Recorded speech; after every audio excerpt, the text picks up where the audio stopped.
ये प्रश्नोत्तर मुख्यतः कुंडलिनी साधना कर रहे साधकों को सामने रखकर बनाए गए हैं। इनका लाभ वृद्ध, वयस्क, गृहस्थ, महिलाएं एवं किशोर भी उठा सकते हैं। वे अपने जीवन के आधार में सुधार ला सकते हैं। नमस्कार, मैं तीर्थ बोल रही हूँ। यहाँ एक उच्च साधक के लेखन पुस्तिका से मिली कुछ पंक्तियाँ हैं।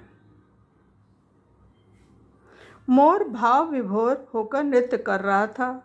उसका नृत्य आनंदित करने वाला था। उसके मुंह में एक केचुआ लटक रहा था जो उसका भोजन था। तभी अनुभव हुआ कि उसके बाएं पैर के पंजे की अंगुलियां की त्वचा उघड़ गई है। उसे पीड़ा हो रही थी। मुझे भी पीड़ा हुई। यह पीड़ा मुझे 1 महीने तक होती ही रही। वह उस अनुभव को दोहराती रही। ये क्या था? मेरी चेतना और मोर की चेतना एकीकार हो गई थी। साधक अभिजीत ने कहा, कृपया इसे समझा दें। मैंने कहा, जब हमारी बुद्धि शुद्ध एवं परिमार्जित हो जाती है और चेतना का ऊर्ध्वगमन होता है, तब अनेक शुद्ध अवस्था के अनुभव आ सकते हैं। हम सभी स्थूल तौर पर ही व्यक्ति रूप में हैं, परंतु सूक्ष्म रूप से हम एक ही हैं। हमारी चेतना किसी भी अनुभव को संग्रहित कर सकती है। यह सुदूर चित्त स्मृति का भी भाग हो सकता था जो मानस पटल पर उभर कर आ रहा था।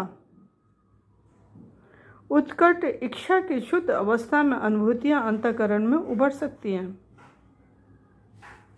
ये साधक के आधार को दृढ़ करने का भ्रम पैदा करती हैं, परंतु ये भ्रम नहीं, भ्रम ही है।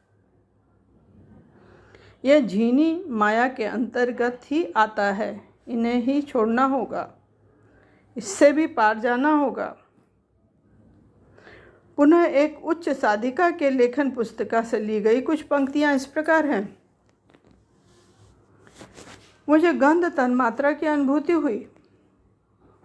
मेरे चारों ओर सुगंध फैल जाती थी। शुरू में मैं सोचती थी कि यह सुगंध कहाँ से आ रही है। मैं परेशान होकर गंध के स्रोत तक पहुँचने की कोशिश करती थी। मुझे आज गंध तन्मात्रा की अनुभूति हुई। रात का करीब 2 बजा होगा। मेरी आंखें बंद थी। मुझे महसूस हुआ कि मेरे चारों ओर गुलाब एवं बेला के ताजे पुष्प हों।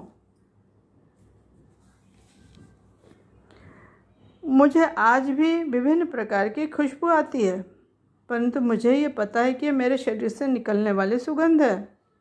मैं कोई भी इत्र का प्रयोग नहीं करती हूँ जिससे मैं अपने शरीर से निकलने वाली खुशबुओं को आत्मसात कर सकूं। यह सिलसिला बहुत लंबे समय तक चलता रहा। साधिका अनामिका ने कहा, क्या आप इसकी व्याख्या करेंगी? मैंने कहा, पृथ्वी तत्व की तन्मात्रा गंध तन्मात्रा है, अर्थात सूक्ष्मतम इकाई सूक्ष्म शक्ति। पृथ्वी तत्व के तथा मूलाधार चक्र की शुद्धि की अवस्था में ये अनुभव आ सकते हैं। यह साधक की प्रत्यक्ष अनुभूति है। हमें जो भी कार्य गहन इच्छा से करते हैं, हम जो भी कार्य गहन इच्छा से करते हैं या फिर बारंबार करते हैं, उसके अंकन हमारे अंदर हो जाते हैं। यहाँ तक कि ये हमारे डीएनए में भी बदलाव लाते हैं। साधना हमारे सूक्ष्म शरीर के अनेक प्रकार के परिवर्तित करती है। इस प्रकार हमें सूक्ष्म इंद्रियां भी ज़्यादा सचेतन हो जाती हैं और सूक्ष्म अनुभूतियां अपने अंदर समाहित करने लगती हैं। आपने जो कहा उसका निचोड़ बताऊं? हमें सदैव याद रखना है कि सारे सूक्ष्म अनुभव झीनी माया के ही हैं। उससे भी ऊपर हमें उठना है, इसके पार जाना है। ठीक है, धन्यवाद।